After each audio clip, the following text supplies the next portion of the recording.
আপনারা সকলে জানেন ইসলামের কল্যাণমূলক যতগুলো কাজ রয়েছে, যতগুলো দাতব্য বিষয় রয়েছে, মানুষ আখেরাতে পরকালে কবর জগতে গিয়ে তাদের কবরে বসে যেন সদকায়ে জারিয়ার সওয়াব পেতে পারে, এরকম যতগুলো কাজ আছে, যতগুলো আমল আছে, তার মধ্যে অন্যতম একটি আমল হচ্ছে কোনো সম্পদ অথবা কোনো বই পুস্তক অথবা স্থাবর কোনো জায়গা জমি, এগুলো আল্লাহর জন্য ওয়াকফ করে দেওয়া। এটি একটি অন্যতম পুণ্যময় কাজ, অন্যতম ভালো কাজের অন্তর্ভুক্ত।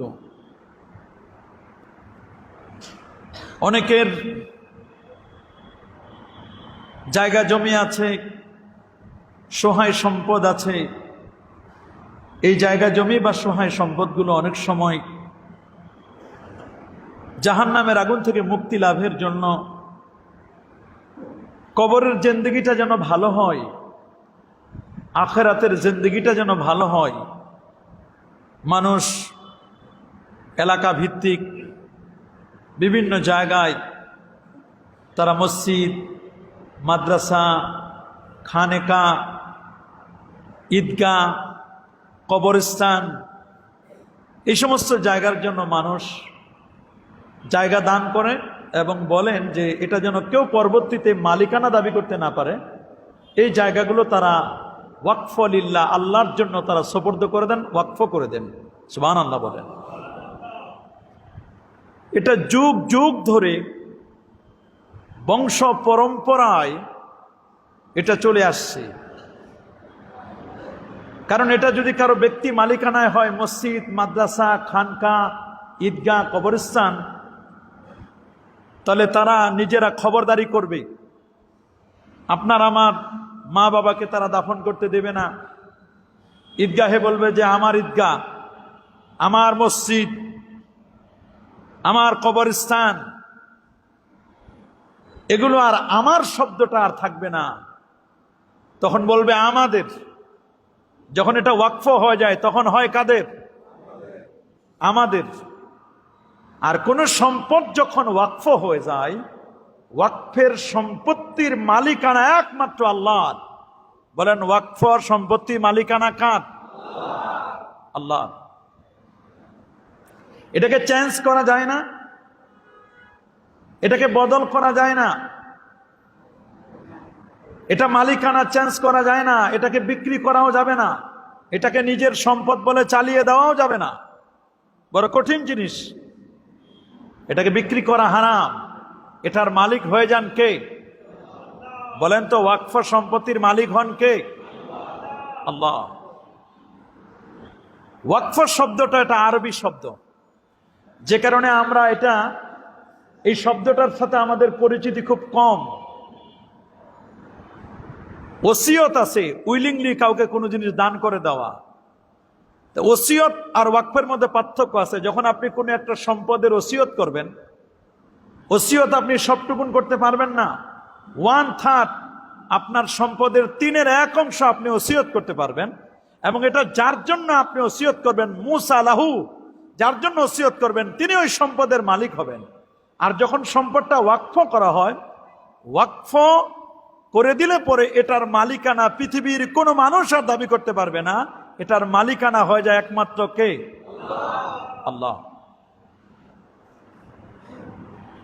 ওয়াকফকৃত সম্পদ ক্রয় বিক্রয় সহ মালিকানা সুলভ সব আচরণ থেকে মুক্ত রাখা হয় এবং এটি সংরক্ষণ করার দায়িত্ব হয় জনগণের। ইমাম আল্লামা ইবনে কুদামা রহমাতুল্লাহ আলাইহি তিনি বলছেন, কোন বস্তু এভাবে দান করা যে এর মূল সবসময় বহাল থাকবে, তবে এর উপযোগ এবং উপকারিতা আল্লাহর পথে ব্যয় হবে। কোন বস্তু থেকে ব্যক্তির মালিকানা উড্রয় করে তা আল্লাহ তাআলার মালিকানায় সুপর্দ করা, উপকার এবং উপযোগকে আল্লাহর বান্দাদের কাছে পৌঁছানো, এটাকেই মূলত ওয়াকফ বলা হয়। এই ওয়াকফ অনেক সময় লিখিত হয়, অনেক সময় মৌখিক হয়। বলেন ওয়াকফ কয়ভাবে হয়? একটা হয় মৌখিক, আরেকটা হয় কি লিখিত। বললো যে আমার এই জায়গাটা আমি মসজিদের জন্য দিয়ে দিলাম, এটা মৌখিক ওয়াকফ। বলেন এটা কি ওয়াকফ? মৌখিক ওয়াকফ। আবার বলে যে হাজী সাহেব জায়গা তো দিলেন, পরে যেন আপনার সন্তানেরা দাবি করতে না পারে, আমাদেরকে রেজিস্ট্রি করে দেন। ওয়াকফ, এটা মসজিদের জন্য ওয়াকফ করে দিলাম, এই মর্মে লিখিত দিয়ে উনি রেজিস্ট্রি করে নিয়েছেন। লিখিত হোক চাই না হোক, ওয়াকফ করে দিলে এটার মালিক হবে কে? তবে লিখিত দলিল সম্পাদন করা, ওয়াকফটা লিখে দেওয়া, এটা হলো উত্তম। ওয়াকফ লিখে দেওয়া কি? কারণ বর্তমান সমাজে হয়তোবা বাবা ভালো ছিল, আল্লাহওয়ালা মানুষ ছিল, নরম দিলের মানুষ ছিল, কবরের ভয় ছিল, উনি মসজিদের জন্য, মাদ্রাসার জন্য, গোরস্থানের জন্য, ঈদগাহের জন্য জায়গা লিখে দিয়েছেন। ছেলেরা দেখতেছে ওরে বাপরে বাপ, 1 শতক জায়গার দাম 40 লাখ টাকা, 1 কোটি টাকা। এই সম্পদ যদি কোনো মতে খালি সাইজ করা যায়, এই 1 কোটি টাকা সারে কে? বাবা জাহান্নামে জ্বলে জ্বলক, কি করে করুক, কবরে মরে মরুক, আরো মরুক, এমনি তো মরে গেছে, মরাডারে আরো মারবে। এটা কি হয় হোক, ছেলে সন্তানরা মনে করে 1 কোটি টাকার লোভ আর ছাড়তে পারে না, খালি যদি 3 শতক জমি যদি বাইর করতে পারে 3 কোটি টাকা, তখন বাহানা খোঁজে যে আমার আব্বা তো জমি দিছে, আমার আব্বার লিখিত জিনিসটা দেখান। ওই সময় তো মানুষ সহজ সরল ছিল, লেখে নেয় নাই, মৌখিক যা বলছে মানুষ এটা বছরের পর বছর ধরে এটা চলে আসছে। আল্লাহু আকবার বলেন। মানুষ সহজ সরল ছিল, লিখে নিছেন। এখন এগুলো নিয়ে ভেজাল হয়। বর্তমান যুগে যদি কেউ ওয়াকফ করে, নিয়ম হলো লিখিত নিবেন। কি নিবেন? লিখিত। লিখিত ছাড়া ওয়াকফ না করাই ভালো। লিখিত নিলে পরে এটা হবে উত্তম। আল্লাহ রাব্বুল আলামিন সূরা আলে ইমরানের 92 নম্বর আয়াতে বলেন, লা তানালুল বিররা হাত্তা তুনফিকু মিম্মা তুহিব্বুন। লান তানালুল বিররা, তোমরা কোনো কিছুতেই পুণ্যের লাগাল পাবে না, কল্যাণের লাগাল পাবে না, সওয়াবের অধিকারী হবে না, হাত্তা তুনফিকু মিম্মা তুহিব্বুন, যতক্ষণ না তোমরা তোমাদের প্রিয় বস্তু হতে আল্লাহর জন্য ব্যয় করবে। ব্যয় করতে হবে আল্লাহর জন্য সবচেয়ে প্রিয় জিনিস। বলেন সবচেয়ে কোনটা? যেটা প্রিয় ভালো ওইটা আল্লাহর রাহে দান করতে হবে। কিন্তু আমরা তো সবচেয়ে প্রিয় জিনিসটা আল্লাহর রাহে দান করি না। টাকার মধ্যে যেটা সেরা, যেটা চলে না, বাসার একটা জিনিস মাল সামান চলে না, ওইটা দাও আল্লাহর রাস্তায়, মসজিদে দিয়ে দাও। অথবা যেই সন্তানটার মেধা বুদ্ধি কম, বিদ্যা বুদ্ধি কম, ওইটার মাদ্রাসায় দিয়ে দেয়, আল্লাহর রাস্তায় দিয়ে দেয়, জান হুজুর এটা আপনাদের কাছে দিয়ে দিলাম। মনে করছে যে খুব হুজুররা সহজে পড়াই দিবেন। এই জন্য আল্লাহর রাস্তায় দান করতে হবে সবচেয়ে প্রিয় জিনিস। বলেন সবচেয়ে, মিম্মা তুহিব্বুন, সবচেয়ে প্রিয় জিনিস আল্লাহর রাস্তায় দান করতে হবে, ওয়াকফ করতে হবে। ওয়াকফ এটা আল্লাহ তাআলার রাস্তায় ব্যয়ের অন্যতম একটি মাধ্যম। ওয়াকফের মধ্যে মানুষের প্রিয় জিনিস স্বাভাবিকভাবে আল্লাহ রাস্তায় এটা ব্যয় হয়ে থাকে। এই আয়াত যখন নাজিল হলো, সাহাবায়ে কেরাম ওয়াকফ করতে শুরু করলেন। কার কাছে কি প্রিয় জিনিস আছে তারা খোঁজা শুরু করলেন। আনাস বিন মালিক রাদিয়াল্লাহু তাআলা রাসূলের প্রিয় সাহাবী, 10টা বছর যিনি আল্লাহ নবীর খেদমত করেছিলেন, তিনি বলেন এই আয়াতটি নাজিল হয়েছে আবু তালহা রাদিয়াল্লাহু তাআলাকে কেন্দ্র করে। সাহাবীর নাম কি? আবু তালহা। বলেন কি নাম? আবু তালহা। তিনি বলেন আমাদের রব আমাদের প্রিয় সম্পদ ব্যয় করতে বলেছেন। হে আল্লাহর রাসূল, আপনি সাক্ষী থাকুন, আমি আমার প্রিয় জমি আল্লাহর জন্য ওয়াকফ করে দিলাম। রাসূলুল্লাহ সাল্লাল্লাহু আলাইহি ওয়াসাল্লাম তখন বললেন, এটিকে তোমার আত্মীয় উবাই ইবনে কাব এবং হাসান বিন সাবিতের জন্য ওয়াকফ করো। বললেন, হুজুর ইয়া রাসূলুল্লাহ, আমি এটা ওয়াকফ করব একমাত্র আল্লাহর জন্য। সুবহানাল্লাহ বলেন। হযরত আবু তালহা রাদিয়াল্লাহু তাআলা তিনি বাইরুহা নামক কূপটি আল্লাহ রাস্তায় দান করলেন। সবচেয়ে লাভজনক, সবচেয়ে প্রফিট হবে এই কূপের পানি ছিল সুমিষ্ট পানি। এই খেজুরের বাগান, সবচেয়ে দামি খেজুর ওখানে উৎপন্ন হতো, আজওয়া খেজুর, এবং এর পানি ছিল সুমিষ্ট। আবু তালহা রাদিয়াল্লাহু তাআলা তিনি বললেন, ইয়া রাসূলুল্লাহ, বাইরুহা নামক কূপটি আমি দান করে দিতে চাই। আল্লাহ নবী বলেন, তোমার আত্মীয় স্বজনদের মধ্যে দান করো। না হুজুর, আমি দান করতে চাই। এক পর্যায়ে তিনি দান করে দিলেন, ওয়াকফ করে দিলেন। সুবহানাল্লাহ। এছাড়াও হযরত ওমর ইবনে খাত্তাব রাদিয়াল্লাহু তাআলা, এটা বুখারীর হাদিস, 2610 নম্বর হাদিস, তিনি বলেন, ইয়া রাসূলুল্লাহ, ইন্নী আসাবতু আরদান বিখাইবারা। হুজুর, আমি খাইবার যুদ্ধে খাইবারের কিছু জমি লাভ করেছি। খাইবারের কিছু কি জমি লাভ করেছি, জমি পাইছি। তিনি এই জমির ব্যাপারে পরামর্শের জন্য রাসূলুল্লাহ সাল্লাল্লাহু আলাইহি সাল্লামের কাছে গেলেন। যাওয়ার পরে বললেন, ইয়া রাসূলুল্লাহ, আমি খাইবারের এমন উৎকৃষ্ট কিছু জমি লাভ করেছি যেটা আমি ইতিপূর্বে আর কখনো পাইনি। আপনি আমাকে এই ব্যাপারে কিছু আদেশ দিবেন কিনা? আমি এই জমিটা কি করব? নবীজি বললেন, আচ্ছা, তুমি ইচ্ছে করলে জমির মূল সত্ত্ব ওয়াকফে আবদ্ধ করতে পারো, ইচ্ছে করলে উৎপন্ন বস্তু সদাকা করতে পারো। হয় জমিটাই পুরাটা আল্লাহ রাস্তায় দান করে দিবে, না হলে এই জমিতে যে ফসল হয় এই ফসলটা তুমি আল্লাহর জন্য দান করে দিবে। তখন হযরত ওমর রাদিয়াল্লাহু তাআলা বললেন, ইয়া রাসূলুল্লাহ, আমি পুরো জমিটাই দান করতে চাই। সুবহানাল্লাহ বলেন। রাসূলুল্লাহ বলেন, ইন শি'তা হাবাসতা আসলাহা ওয়া তাসাদদাকতা বিহা ক্বালা ফাতাসাদদাকা বিহা ওমর। হযরত ওমর বলেন, হুজুর, আমি পুরো জমিনটা আল্লাহর রাস্তায় দান করব। নবীজি শর্ত করলেন, দান তো করবে ওমর, তবে এটা বিক্রি করা যাবে না। পরবর্তীতে এটা আবার আরেকজনকেও দান করা যাবে না, কেউ এর উত্তরাধিকারী হবে না। সমাজের মধ্যে একটা জিনিস আছে, কি মনে করেন, টাউন হল মসজিদের নামে জমি আছে 10 কাঠা, মসজিদের সংস্কার দরকার। কি দরকার? সংস্কার দরকার। গ্রামগঞ্জে কিন্তু এটা অহরহ চলে। মসজিদের জমি আছে, সংস্কার দরকার, জমি বিক্রি করে দেয়। জমি বিক্রি করে টাকা এনে মসজিদ বানায়। কারণ যেই জমিটা ওয়াকফ করা জমি, এই জমিটার বিক্রি করার ক্ষমতা নাই। বলেন, এটা বিক্রি করা মালিক কে? মালিক হচ্ছেন আল্লাহ তাআলা। মালিক আল্লাহ তাআলা। আল্লাহর মালিকানায় আপনি যেহেতু মালিকই না, তা আপনি বিক্রি করবেন কেন? আমি যেগুলোর মালিক না, এটা আমি বিক্রি করতে পারি? আমি যদি মালিক হতাম তাহলে না আমি বিক্রি করতে পারতাম। আমি তো মালিক না, আমি কেন বিক্রি করব? এই জন্য বড় কঠিন জিনিস, এটা বিক্রি করা যাবে না। বরং অভাবগ্রস্ত আত্মীয় স্বজন, দাসমুক্তি, আল্লাহ রাস্তায় মুসাফির মেহমানদের জন্য আমরা অনেক সময় জায়গা, অনেক সময় অনেক কিছু আমরা এগুলো ওয়াকফ করে দিই।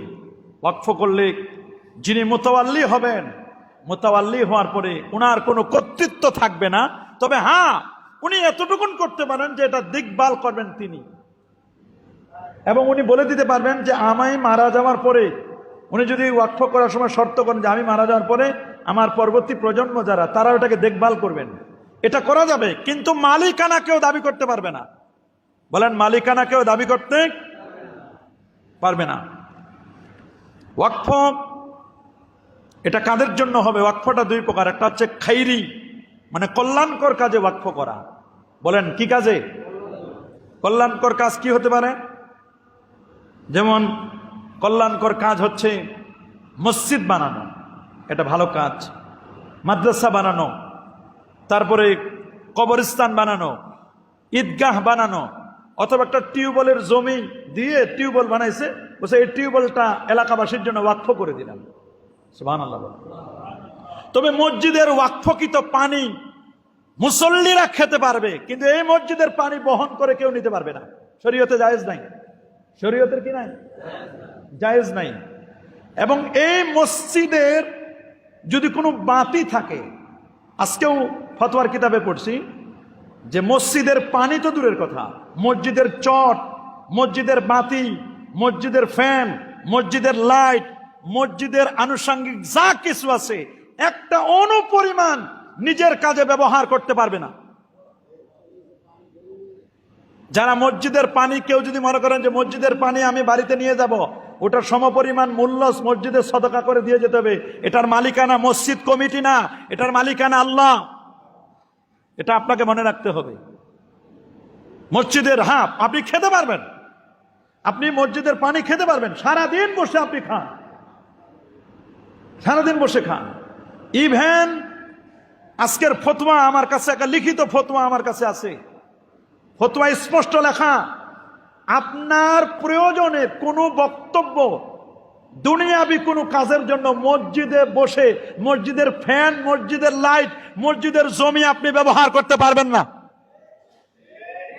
কত কঠিন ফতোয়া আপনি চিন্তা করে দেখেন।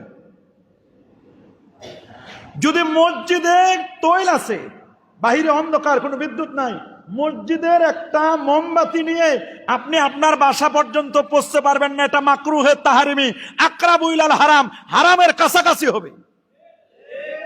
আপনি চিন্তা করেন, এই ফতোয়া যদি আমি আপনাদেরকে দেই, অবাক করার মতো ফতোয়া। আমি আজকে পড়ে অবাক হয়ে গেলাম যে মসজিদের বাতি দিয়ে কোনো মুসল্লি তার বাড়িতে যেতে পারবে না। এটা মসজিদের বাতি, এটা মসজিদের জন্য ওয়াকফ। সুবহানাল্লাহ বলেন, কি জিনিস! তাহলে আপনি চিন্তা করে দেখেন।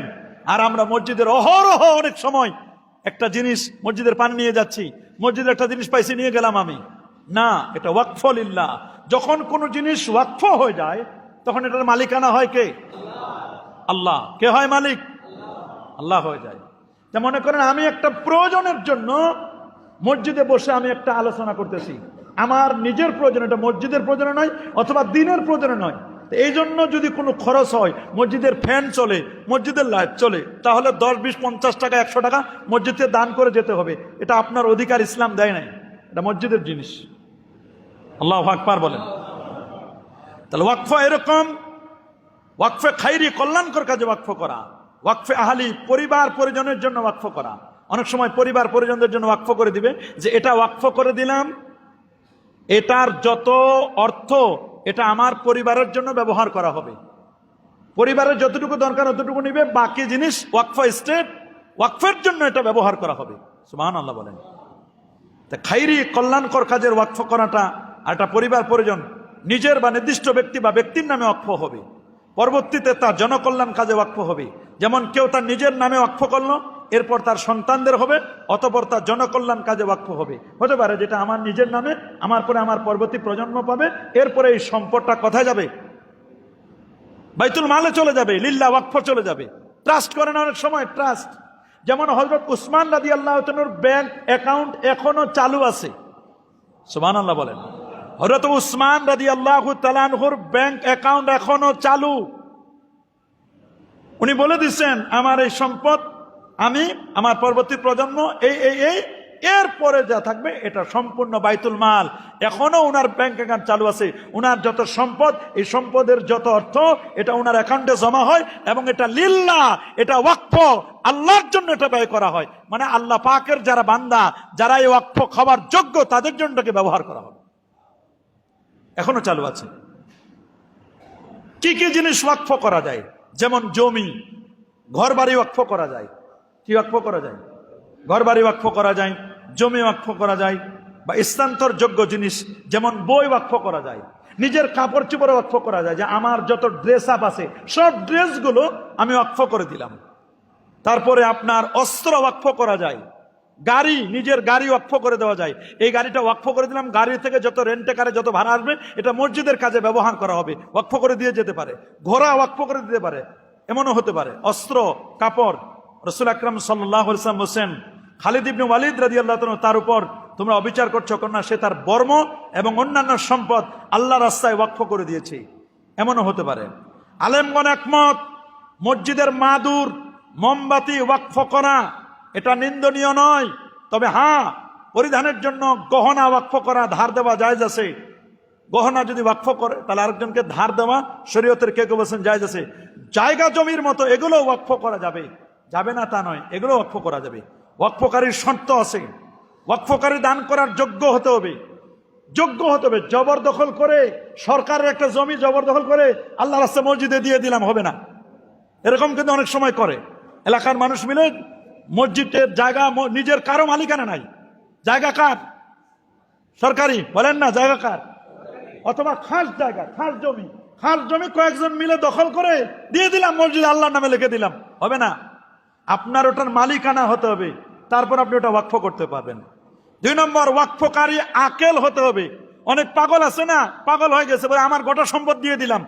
আত্মীয় স্বজন বলছে হুজুর ওনার কথা গ্রহণযোগ্য হবে না, উনি পাগল হয়ে গেছে, উনি পাবনা থেকে ছাড়া পাইছে। এই লোকের কথা গ্রহণযোগ্য হবে? সুস্থ মস্তিষ্কে ওয়াকফ করতে হবে। 3 নম্বর, বালেগ হতে হবে। শিশুর ওয়াকফ শুদ্ধ হবে না। কোন শিশু যদি ওয়াকফ করে যায়, নাবালেগের ওয়াকফ এটা শুদ্ধ হবে না। বুদ্ধিমান হতে হবে। নির্বোধ, দেউলিয়া, অসচেতন লোক এরকম যারা, তাদের ওয়াকফ গ্রহণযোগ্য হবে না। ওয়াকফ করতে জিনিসটার মনে রাখবেন, যেটা আপনি দান করবেন এটার শর্ত আছে। ওয়াকফ যেটা আপনি করবেন ওটা মূল্যমানের হতে হবে। জায়গা জমি ওয়াকফ করে দিলেন যে আকাশের 4টা মসজিদের জন্য ওয়াকফ করে দিলাম, চাঁদের কোনো দাম নাই, চাঁদের কোটি কোটি টাকা দাম থাকতে পারে, কিন্তু এটা আমার হাতে নাই, জীবনের চাঁদ আমার হাতে আসবে না, এই মসজিদের 1 পয়সাও দাম নাই, এই মসজিদের জন্য চাঁদ ওয়াকফ করলে কোনো সওয়াব হবে না, হবে নাকি? আকাশে তো অনেক তারকা, একটা তারকা আমি, বা এই মোহাম্মদপুরের উপরে যত তারা আছে সব তারা শহীদ পার্কের জন্য দান করে দিলাম, আমি ওয়াকফ করে দিলাম, হবে না। এটা মূল্যমানের হতে হবে, মানুষের নাগালে থাকতে হবে। ওয়াকফকৃত জিনিসটি নির্দিষ্ট পরিমাণ জ্ঞাত থাকতে হবে। পুরো বাংলাদেশ আমার জন্য ওয়াকফ করে দিলাম, এটা হবে না। বা আমার সব সম্পদ দিয়ে দিলাম, এটা না। সম্পদ কি পরিমাণ অর্থ, ওটা পরিমাণ লিখে দিতে হবে যে এই পরিমাণ অর্থ আমি মসজিদের জন্য দান করে দিলাম, নির্দিষ্ট লাগবে। ওয়াকফকৃত বস্তুটি সুনির্দিষ্ট হবে, এজমালি সম্পত্তি হবে না, এটা নির্দিষ্ট হতে হবে। বহু মানুষের মালিকানাধীন কোনো বস্তুর একাংশ ওয়াকফ করা শুদ্ধ হবে না।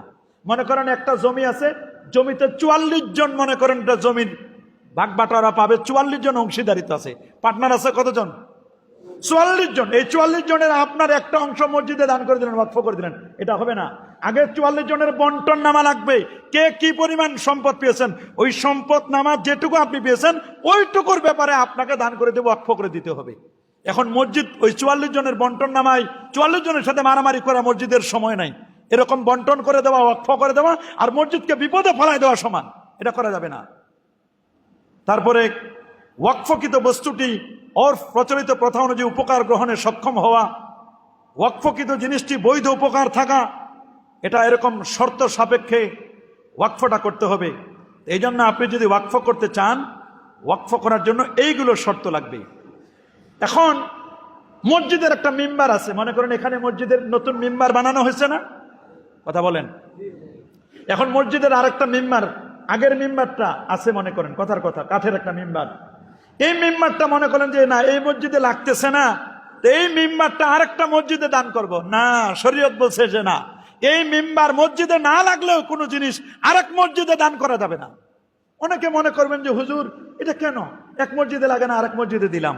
স্পষ্ট ফতোয়ার কিতাবে লেখা আছে, আন্নাল মুফতা বিহি কওল আবু ইউসুফ আন্নাহু লা ইয়াজুজু নাকলু মালিহি ইলাল মসজিদে আখার, আরেক মসজিদে নকল করা, স্থানান্তরিত করা যাবে না। প্রয়োজন হলে আগের মসজিদের যে মেম্বার এটা বিক্রি করে মসজিদের কাজে লাগাতে পারবেন, কিন্তু আরেক মসজিদে আপনি দান করতে পারবেন না। মসজিদের 4টা মাইক আছে, কয়টা? এটা ওয়াকফকৃত সম্পদ। কি কৃত সম্পদ? ওয়াকফ সম্পদ। মসজিদের এই ওয়াকফ সম্পদের, মসজিদের মালিকানাধীন মাইক, এটা আপনি আরেকটা মাদ্রাসায় দান করতে পারবেন না, মসজিদে দান করতে পারবেন না। আপনি যদি নিতে চান তাহলে এখানে টাকা দিয়ে তারপর নিতে হবে। এটা আপনি 1 টাকা দেন, 5 টাকা দেন, 10 টাকা দেন, আগে টাকা দিবেন, তারপর আপনি এটা নিতে পারবেন। বড় কঠিন শর্ত। মসজিদে দুনিয়াবি পড়ালেখা করা হারাম। মনে করেন মসজিদে আপনি আগডুম বাগডুম ঘোড়ার ডিম সাজে ঢাক ঢোল পড়াইতেছেন, মসজিদে আপনি পড়াবেন এগুলো, ইংরেজি প্রাইভেট পড়াবেন মসজিদে, ত্রিকোণমিতি পড়াবেন, পরিমিতি পড়াবেন, এগুলো মুসলমানের কাজে লাগবে না, বা এগুলো ইসলামিক কোনো পড়াশোনা নাই। এই কাজের জন্য মসজিদ ব্যবহার করা যাবে না। মসজিদে যদি পড়াইতে চান তাহলে দ্বীনি শিক্ষা আপনি দিতে পারবেন। বড় কঠিন জিনিস ফতোয়া। মসজিদের নামে ওয়াকফকৃত স্থানে মাদ্রাসা নির্মাণ করা যাবে কিনা? মসজিদের নামে ওয়াকফকৃত জায়গায় মাদ্রাসা নির্মাণ করা যাবে অন কন্ডিশন, শর্তে। মসজিদের যেই পরিমাণ, যদি মসজিদের জায়গার দরকার না হয়, প্রথম কথা হচ্ছে মসজিদের জায়গার প্রয়োজন, মসজিদের যা আছে জায়গা এটা যথেষ্ট সাফিসিয়েন্ট। এখন মসজিদের অতিরিক্ত জায়গা আছে, এই জায়গাটুকুন আপনি মসজিদের কাছে লিখিত নিয়ে সেম জায়গা, ওই মানের জায়গা আরেক জায়গায় আপনি কিনে ওয়াকফ করে দিলে পরে এই জায়গা আপনি মাদ্রাসা বানাতে পারবেন। নচেত মসজিদের ওয়াকফকৃত জায়গায় মাদ্রাসা বানানো জায়েজ নাই। বড় কঠিন জিনিস। হ্যাঁ, এখন প্রশ্ন হতে পারে মাদ্রাসার নামে একটা জায়গা দিছে, ওইখানে মসজিদ বানানো যাবে কিনা? হ্যাঁ, ওইখানে মসজিদ বানানো যাবে, মাদ্রাসা মসজিদ হিসাবে। কি মসজিদ? মসজিদটা মাদ্রাসা মসজিদ, ওইটা মাদ্রাসার কাজে ব্যবহার করা হবে। এটা এলাকার মসজিদ নয়, এটা মাদ্রাসা মসজিদ। তবে এলাকার মানুষ যদি নামাজ পড়তে আসে তাদেরকে বাধা দেওয়া যাবে না। এলাকার মানুষ যদি নামাজ পড়তে আসে তাহলে তাকে বাধা দেওয়া, মসজিদটা হবে কি? মাদ্রাসা মসজিদ। কি মসজিদ? যেমন আমার মাদ্রাসায় একজনে একটা মসজিদ করে দিছে, এই মসজিদটা করে দিছে, লিখে দেওয়া আছে এটা মাদ্রাসা মসজিদ। কি মসজিদ এটা? এটা মাদ্রাসা মসজিদ। উনি এটা মাদ্রাসা মসজিদ, এটা এলাকার মসজিদ নয়। মাদ্রাসার ওয়াকফকৃত জায়গায় মাদ্রাসা মসজিদ করা যাবে। এখন প্রশ্ন করতে পারেন যে হুজুর, যে জায়গাটা ওয়াকফ হয় নাই এই জায়গায় নামাজ পড়া যাবে কিনা? অনেক ঈদগাহ আছে, তারপরে অনেক মসজিদ আছে ওয়াকফ হয় নাই, আছে না এরকম? নামাজ পড়া যাবে, নামাজ সহি হবে, তবে শরঈ মসজিদ হবে না। শরঈ মসজিদ হওয়ার জন্য জায়গাটা ওয়াকফ লাগবে। নামাজ সহি হওয়ার জন্য ওয়াকফ নয়। মনে করেন নিজের বাসায় থাকা আর ভাড়া বাসায় থাকা একই তো, কিন্তু নিজের বাসার একটা আলাদা মজা আর ভাড়া বাসার আলাদা মজা। দুইটাই তো বাড়ি, কিন্তু একটা নিজের বাড়ি আর একটা কি, ওটা যে কোনো সময় বের করে দিতে পারে। কিন্তু ওয়াকফ করা থাকলে এটা কেউ বলতে পারবে না যে আমার মসজিদ, তুমি বের হও, এইরকম ক্ষমতা কারো নাই।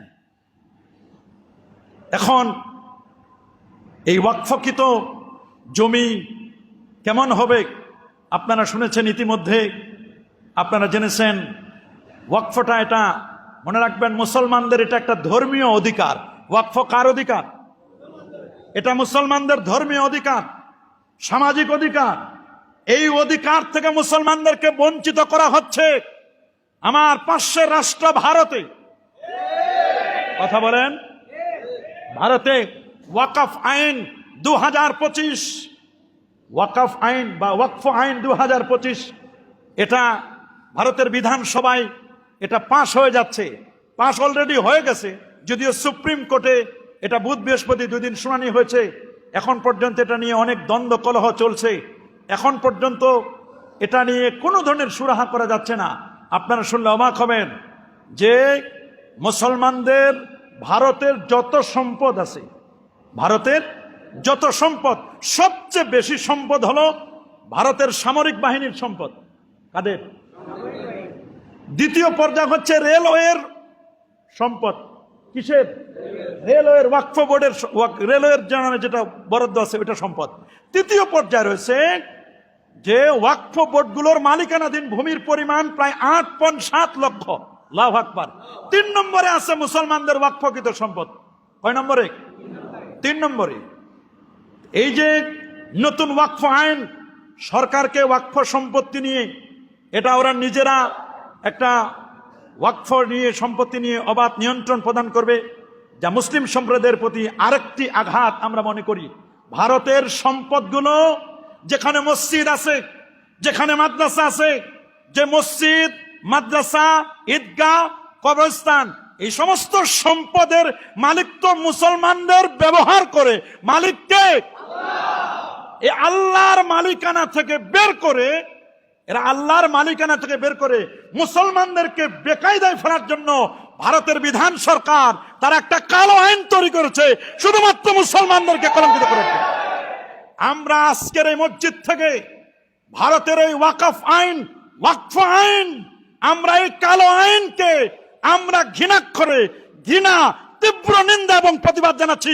অনতি বিলম্বে বাংলাদেশ থেকে আমরা আলেম ওলামাদের পক্ষ থেকে আমরা তীব্র নিন্দা এবং প্রতিবাদ জানাচ্ছি। এই কালো আইনের মুসলমান ওয়াকফকৃত সম্পদের ব্যবহার করবে মসজিদ, মাদ্রাসা, খানেকা এবং কবরস্থান, এগুলো মুসলমানদের কর্তৃত্ব থাকবে। সেখানে কোন ধরনের অমুসলিমকে সে ওয়াকফ স্টেটের দুজন অমুসলিম সদস্য করে তারা খবরদারি করবে। মুসলমানদের ওয়াকফকৃত সম্পদে কোন অমুসলিমদের খবরদারি করতে দেওয়া যাবে না। কি বলেন, দেওয়া যাবে নাকি? কখনোই না। এই আইন অনুযায়ী তারা মনে করছে ওয়াকফ আইনকে চেঞ্জ করে ওয়াকফ বোর্ড, কেন্দ্রীয় ওয়াকফ কাউন্সিলে মুসলিম নয় এমন দুজন সদস্য রাখা তারা বাধ্যতামূলক করেছে। আমরা বলছি যে যদি মুসলমানদের ওয়াকফ আইনে যদি অমুসলিম থাকে তাহলে তোমাদের যত ওয়াকফকৃত সম্পদ আছে আমাদের মুসলিমদেরকেও ইনক্লুড করতে হবে। যদি মুসলমানদেরকে ইনক্লুড না করো তাহলে আমাদের ওয়াকফ আইনে কোন অমুসলিমের একটা পশম সেখানে বসবার জায়গা আমরা দিব না ইনশাআল্লাহ। এই জন্য আমরা চতুর্দিক থেকে আমাদেরকে সচেতন হতে হবে অমুসলিমদের মুসলিম হওয়া ঠেকাতে। কারণ আমাদের দেশে যারা সুশীল, পান থেকে চুন খসালে, যারা সংখ্যালঘু অধিকার নিয়ে চেঁচামেচি করে, আমার বাংলাদেশে যারা সংখ্যালঘু বলে, কিন্তু আমার ভারতের মুসলমান প্রায় 20 কোটি মুসলমান, আল্লাহু আকবার, এই 20 কোটি মুসলমান তারা তো ভারতের সংখ্যালঘু, কথা বলেন। তারা যেহেতু ভারতের সংখ্যালঘু অবস্থায়, এই অবস্থায় মুসলমানদেরকে যেভাবে বাবরি মসজিদ, 1000 বছরের বাবরি মসজিদ ভেঙে ওখানে তার রাম মন্দির তৈরি করলো, এখানে কি সংখ্যালঘু আইন লঙ্ঘন হয় নাই? আমাদের যারা পান থেকে চুন খসলে চেঁচামেচি করে, যারা ভেজাল করে, তারা কই একটি বক্তব্য তো দিল না। ভারত সরকারের বিরুদ্ধে বক্তব্য দিয়েছে? তারা কিন্তু দেয় নাই। একজন মুসলমান শুধুমাত্র গরুর গোশত বহন করে, গোমাংস বহন করার কারণে মুসলমানদেরকে, পুরো পরিবারটিকে আগুনে পুড়িয়ে মারা হয়েছে। নাউজুবিল্লাহ বলেন। অমুসলিমরা যাতে করে মুসলমান হতে না পারে, তারা যাতে কনভার্ট হতে না পারে, এই জন্য বারবার চেষ্টা করা হচ্ছে। হোলি খেলছে তারা, হোলি খেলার রং গায়ে যদি না মাখে তাহলে তাদেরকে মেরে ফেলা হচ্ছে, তাদেরকে পাখির মতো গুলি করা হচ্ছে। অলরেডি 70,000 মাদ্রাসা তারা বুলডোজার দিয়ে ধ্বংস করে দিয়েছে, হাজার মসজিদ তারা ধ্বংস করে দিয়েছে। আমাদের বসে থাকার সময় নয়, আমাদের সচেতন হতে হবে, আমাদের জাগতে হবে। ভারত করে বাবার সম্পদ নয়, এটা মুসলমানদের আধিপত্য থাকবে। সেখানে তাজমহল আছে, খাজা মঈনুদ্দিন চিশতি রহমাতুল্লাহ আলাইহির মাজার আছে, শুধু একজন নয়, শত হাজার অলিয়ার মাজার, মসজিদ, মাদ্রাসা, খানকা, কবরস্থান, এগুলো ওয়াকফ করা। এখানে অমুসলিমদের খবরদারি করতে দেওয়া হবে না। আমরা ভারতের বিধানসভায় যে কালো আইনটি পাশ হয়েছে, ওয়াকফ আইন, এটার তীব্র নিন্দা এবং প্রতিবাদ জানাচ্ছি।